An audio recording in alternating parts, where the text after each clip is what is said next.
सफल होने के लिए आपको अकेले चलना होगा। लोग तो तब आपके साथ आते हैं जब आप सफल हो जाते हैं। अगर जीवन में संघर्ष न रहे, किसी भय का सामना न करना पड़े, तब जीवन का आधा स्वाद ही समाप्त हो जाता है। जिसके आंख में एक ही सपना था, अपनी मातृभूमि को आजाद करना, जिसके हर सांस में मातृभूमि का प्रेम बसता था, जिसके सामर्थ्य गगन भवन को प्रकंपित करने वाला था, ऐसे महापुरुष नेताजी सुभाष चंद्र बोस के जीवन कथा का पार्ट 2 भाग 2 चलिए शुरू करते हैं। सुभाष चंद्र बोस धीरे धीरे स्वामी विवेकानंद को अपना आदर्श मानकर स्पिरिचुअलिटी की ओर बढ़ने लगे, लेकिन उनके परिवार में उनको कोई समझ नहीं पा रहा था कि वे क्या सपना देख रहे हैं, क्या करने की कोशिश कर रहे हैं। नेताजी का अब एक लक्ष्य बन गया कि कैसे वे अपने मन को नियंत्रित करें और कैसे आध्यात्मिक की ओर बढ़े, लेकिन उनके पास कोई गाइडेंस नहीं था और वे पुस्तकों को पढ़ने लगे सही मार्ग को हासिल करने के लिए। नेताजी पहली बार जब ध्यान मेडिटेशन करने के लिए बैठे तो उनके मन में था कि वे कैसे किसी के दृष्टि में न आकर छुपके कैसे ध्यान लगाए। इसलिए वे सूर्यास्त होने के बाद रात में अंधेरे में ध्यान लगाना शुरू किए। नेताजी अपना मन को एकाग्रचित करने के लिए कई पद्धतियों को अपनाते थे। एक सफेद कागज पर काले रंग के एक बिंदु बनाकर उसको बिना पलक झपकाए देखते थे जब तक कि उनके मन एकाग्रचित न हो जाए। आसमान को देखकर भी अपना मन को शांत करने की कोशिश करते थे। उन्होंने अपनी इंद्रियों को बस में करने के लिए कोशिश करते थे। शाकाहारी भोजन करना, सुबह को शीघ्र उठ जाना, अपने शरीर को ठंडी गर्मी सहने के लिए तैयार करना आदि अभ्यास करते थे। नेताजी ने महसूस किए कि स्पिरिचुअल डेवलपमेंट, आध्यात्मिक उन्नति के लिए सोशल सर्विस, समाज सेवा अपरिहार्य है। स्वामी विवेकानंद से ही नेताजी के मन में समाज सेवा की भावना उजागर हुआ था। स्वामी विवेकानंद की विचारधारा जो बताता है कि मानवता की सेवा, अपने राष्ट्र की सेवा सर्वोपरि है। उनके मुताबिक भगवान कभी कभी गरीबों के रूप में हमारे आगे प्रकट होते हैं, इसलिए गरीबों के मदद करना भगवान के प्रति असली भक्ति का प्रदर्शन करना होता है। यह बात नेताजी को प्रेरित किया। नेताजी सभी भिखारियों, फकीरों के प्रति उदारवादी होने लगे। जब भी कोई साधु या फकीर या भिखारी उनके सामने आता था, वे उनके पास जो भी था सब उनको दे देते थे। नेताजी की उम्र जब 16 साल होने वाला था, उन्होंने पहली बार एक समाज सेवा विलेज रिकंस्ट्रक्शन, गांव पुनर्निर्माण कार्य में अपना योगदान दिए थे।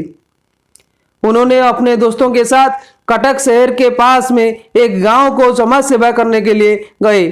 उन्होंने गांव के प्राथमिक विद्यालय जाकर बच्चों को पढ़ाए। सभी शिक्षकों और ग्रामवासियों ने उनके जोरदार प्रशंसा की। इस ग्राम से और एक दूसरे गांव को गए, लेकिन नेताजी आश्चर्यचकित हो गए उस गांव के लोग के बर्ताव देखकर।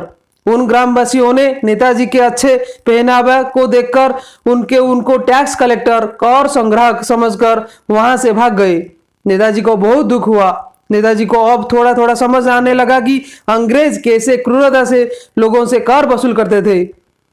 लेकिन नेताजी अपना स्कूल दिनों में राजनीति में परिपक्व नहीं थे। राजनीति के बारे में उनको उतना रुचि नहीं था। समय समय नेताजी सुनते थे इंडियन नेशनल कांग्रेस के कार्यों के बारे में अपने बड़े भाइयों से, लेकिन यह उनको उतना प्रभावित नहीं करता था क्योंकि उनका उतना रुचि तब राजनीति में नहीं था। जब 1908 में पहली बार बम गिरने की खबर आया, उनको थोड़ा थोड़ा आग्रह लगा कि क्या हो रहा है राजनीति में। उस समय बंगाल पार्टीशन, बंगाल के विभाजन को विरोध करके कटक शहर में आंदोलन की शोभा यात्रा होता था और स्वदेशी आंदोलन होता था, स्वदेशी इंडस्ट्री को बढ़ावा देने के लिए और अंग्रेज हुकूमत को नकारने के लिए। उन सब घटनाएं नेताजी के मन में थोड़ा थोड़ा आग्रह राजनीति के बारे में जानने के लिए पैदा किया, लेकिन वे अब तक किसी भी राजनीतिक कार्य में जोग नहीं दिए थे। लेकिन नेताजी अखबारों में आ रहे स्वाधीनता संग्रामियों की तस्वीर को काटकर अपने पढ़ाई कक्ष में लगाते थे। एक दिन की बात है जब नेताजी के घर को उनके एक रिश्तेदार, जो कि एक पुलिस थे, आए थे। उन्होंने नेताजी के कक्ष में उन स्वाधीनता संग्रामियों के तस्वीर को देखकर नेताजी के पिता से शिकायत कर दिए। जब नेताजी स्कूल से घर वापस आए तब तक उन तस्वीरों को वहां से हटवा दिया गया था। नेताजी को अपना पहला राजनीतिक प्रोत्साहन मिला सन 1912 में उनके ही आयु के एक छात्र से, जो कि कलकत्ता से कटकपुरी घूमने के लिए आया था। उस छात्र कलकत्ता में एक संगठन के संस्पर्श में था जो कि आध्यात्मिक उन्नति तथा राष्ट्रीय सेवा में अपना योगदान देता था। उस छात्र ने नेताजी को बताया कि हमारा क्या कर्तव्य है हमारे देश के लिए। नेताजी काफी प्रभावित हुए उनसे। नेताजी मन ही मन में आनंदित हुए ऐसा संगठन से जुड़ने के लिए जो कि देश सेवा में अपना योगदान देता है।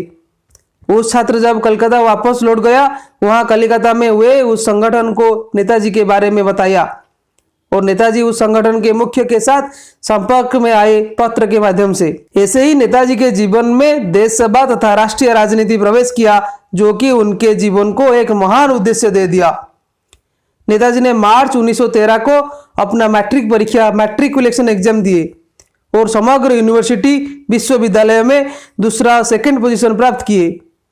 उनके माता पिता अत्यंत प्रसन्न हुए और उच्च शिक्षा प्राप्त करने के लिए नेताजी कलकत्ता चले गए। चलिए मिलते हैं इसकी पार्ट 3 भाग 3 में। अगर आपको यह वीडियो अच्छा लगा तो कृपया हमारे चैनल स्टडी कल्प को सब्सक्राइब कीजिए। आपके बहुमूल्य कमेंट लाइक देकर हमें उत्साहित कीजिए। आपके बहुमूल्य समय के लिए बहुत बहुत आभार। भारत माता की जय। जय हिंद।